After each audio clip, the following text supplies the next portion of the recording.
আসসালামু আলাইকুম। তো অনেকদিন হলো এই থালাবাটিগুলা ধুই না। ওই সেই কোরবানির ঈদের মধ্যে ধুইছি আরকি। মানে এই কাঁচের জিনিসগুলা যেগুলা তোলা থাকে আরকি। যেহেতু আমাদের শোকেস নাই, আমি এমনি র‍্যাকের উপরও কাঠের র‍্যাক আছে একটা, ওই র‍্যাকের উপর সাজায় রেখে দিই। কিন্তু এখন ভাবতেছি যে একটু গুছায়-গাছায় রেখে দিব। কেন যেন মনে হচ্ছে আমার জিনিসগুলা হারায় যাচ্ছে, কমে যাচ্ছে। তো ভাবলাম যে সবগুলা ধুয়ে সুন্দর করে গুছায় রেখে দিব। হারাবে না। এগুলো যদিও আমার জিনিস না, আমার দাবি করাটা ভুল হবে। এটা আমার আম্মুর জিনিস।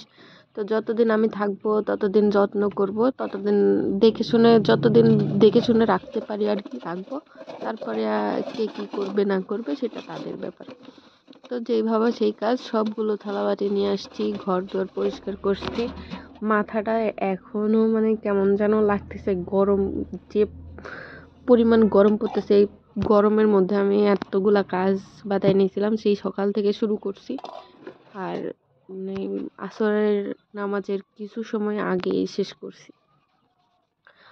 তো আগে হচ্ছে যেগুলা প্রতিদিন সবসময় ব্যবহার করি ওগুলা ধুয়ে নিচ্ছিলাম। তারপরে পাতিলগুলা ধুবো। তারপরে ওই যে কাঁচের হাঁড়ি পাতিলগুলা ধুয়ে দেন পাতিলগুলা ধুবো। আর এই পাতিলগুলা আমি আবার ধুইছি হচ্ছে বল সাবান দিয়ে, হ্যাঁ। এমনিতে দেখবেন যে পাতিল ওইরকম চকচক হয় না। আর এগুলা পাতিল ব্যবহার করা হয় না সেরকম, ধুলা পড়ে যায়। সবসময় ব্যবহার করা হয় না। তো আমি ওই বল সাবান নিয়ে এসে ওগুলা দিয়ে ধুয়ে পরিষ্কার করছি। আর একটা বড় পাতিল ছিল আমার আম্মুর, সেটা হয়তো শুরুতে দেখছেন ভিডিওতে। ওই বড় পাতিলটা আমার আম্মু ছোটবেলায় দেখতাম ধান সিদ্ধ করতো। এই যে এই চাউমিচগুলা দেখেন, যখন আমরা একটু বেশি মানুষের জন্য রান্না বান্না করি, যখন 20-25 জনের রান্না বান্না করি, তখন এই চামচগুলা ব্যবহার করা হয়। এটা আমার আব্বু কিনে দিছিল অনেক আগেই, প্রায় 10-12 বছর আগে, হ্যাঁ। তো আম্মু তো সেভাবে ব্যবহার করতে পারে নাই, আমরাই ব্যবহার করতেছি আম্মুর রেখে যাওয়া জিনিস। এখানে কিছু কিছু হাঁড়ি পাতিল আছে যেগুলা, সবগুলো হাঁড়ি পাতিল আম্মু থাকতেই কিনা, পরে আমি আর কিছু কিনি নাই, কেনার প্রয়োজন পড়ে নাই সবগুলা। কিন্তু কিছু কিছু পাতিল আছে যেগুলো আমার আম্মু আমাকে দিয়ে কিনাইছিল আমি যখন স্কুলে পড়তাম তখন, যে তুমি বাজার থেকে আসার সময়, স্কুল থেকে বা কোচিং থেকে আসার সময় এই পাতিলটা কিনে নিয়ে এসো। আবার আমার মেজো ফুপির সাথে কিছু যে কেনা পাতিল আছে এরকম, কিনে নিয়ে এসে দিয়েছিলাম সেটা।